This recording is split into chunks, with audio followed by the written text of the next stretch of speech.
D&D, I mean, look, we can definitely talk about that. You can do that online easily. And most of the work is really just making the character and then quickly learning the system.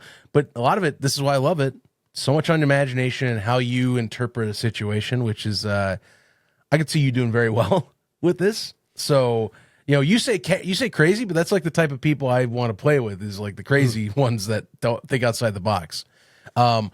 We actually do have our next, hopefully, campaign coming up on my end. I'm actually running an independent little mini campaign myself outside of this with buddies at work. Same guy that's with the gaming side too. He's one of the guys in it right now, and that's crazy. For anyone that doesn't know, it's called the Tomb of Horrors. It's one of the hardest campaigns in terms of death, but it's been fun.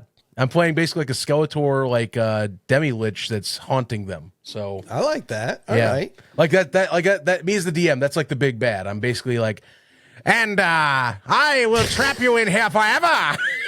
Yes. See, this is what I need in my life, Zach. I mean, there's so many horrible things every day. I go to work. I hate work. Everybody hates work. I mean, who am I kidding? Everybody hates their job. But especially right now, everything's just horrible. There's like layoffs all the time. Everybody's worried about losing their job. Oh, Jesus, dude. And so, like, me included, of course. But you know what I do instead? I have podcasts like this. And I also need like D&D in my life because I need the escape. That's what I've always wanted out of. I mean, that's why I love video games, Zach. Video games are the best escape, personally. Speaking of games, Zach, I'm going to pivot here a little bit because remember you and I were talking a while ago. We needed to find a game to play with each other. And we never really found, like, we talked about it. Have you ever played Civilization? I want to play Civ. I've never actually played Civ, but I think I'd be into it. I used to play. I used to play the living hell out of Total War Medieval 2. Okay. When I was growing up, and I still have a copy of it from Steam. And I think it's kind of like that, but not like that in a way where it's like it's one of those, what is it? RTS. I know it's an RTS. I just haven't played that style of RTS though. So yeah. I got, because, well, we haven't talked about it. I got my wisdom teeth pulled out a little under 2 weeks ago. I'm actually surprised I'm talking as well. I might dive a little more into that later, but But I use that as an excuse. I was like, well, I'm off of work for 3 days. And I'm a little zonked out on whatever they're giving me here. And so I was like, you know what? I'll sit down and play Civ, because Civ 7 came out a year ago. And I usually buy all of the Civilization games when they come out, but that one I didn't. But I think that's just kind of the thing now. You wait a year. 1, you get a discount. 2, the game's usually fixed by then. And Civ 7 especially, there was a big contingency online that just said and still says that it sucks. But you know what? It was on sale. I had like 3 days off. I said, screw it. I'll dive in. Yeah. Dude, I'm addicted. I love Civ. I haven't played Civ in a while. I mean, I played Civ 6. Honestly, I didn't play a whole lot of it. Civ 5 was probably the one I played the most of.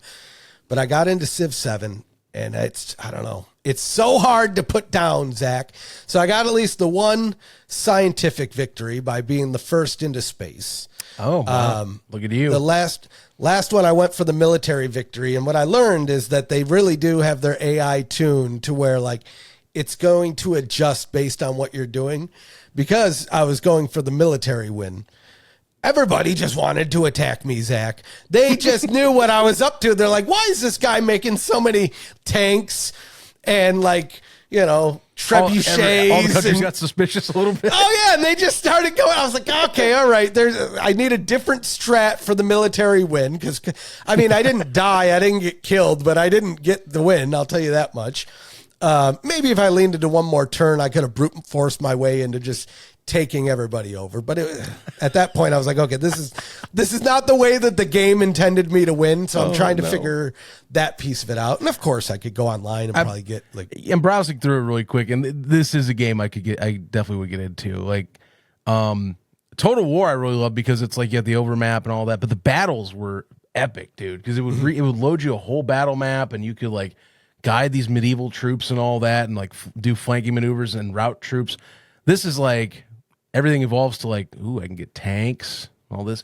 Now this is spicy. I would say that it's kind of, these things are tuned where it's like you really have to know what you're doing for these RTS games to like really win the system. Cause like even with like Total War, they had like a way where it's like, well, you have to do diplomacy.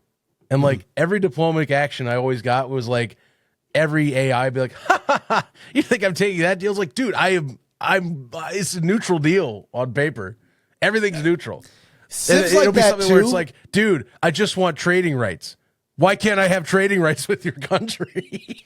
What's the problem here? Civilizations like that too, but they have what do they call influence. And so the way I game, again, I'm not great at it, but I'm getting better at my strategy at the game as I go very heavy on science, very heavy on military, but then any kind of perk I can get on influence, I can, because let's say you go to war, you can use your influence points to like weaken the other side. You can do like espionage. You can do all sorts of things like that. It's less on the battlefield. It's very simplistic as far as like, okay, your guy can shoot 2 tiles away, and so you just basically point and click, and it does the thing.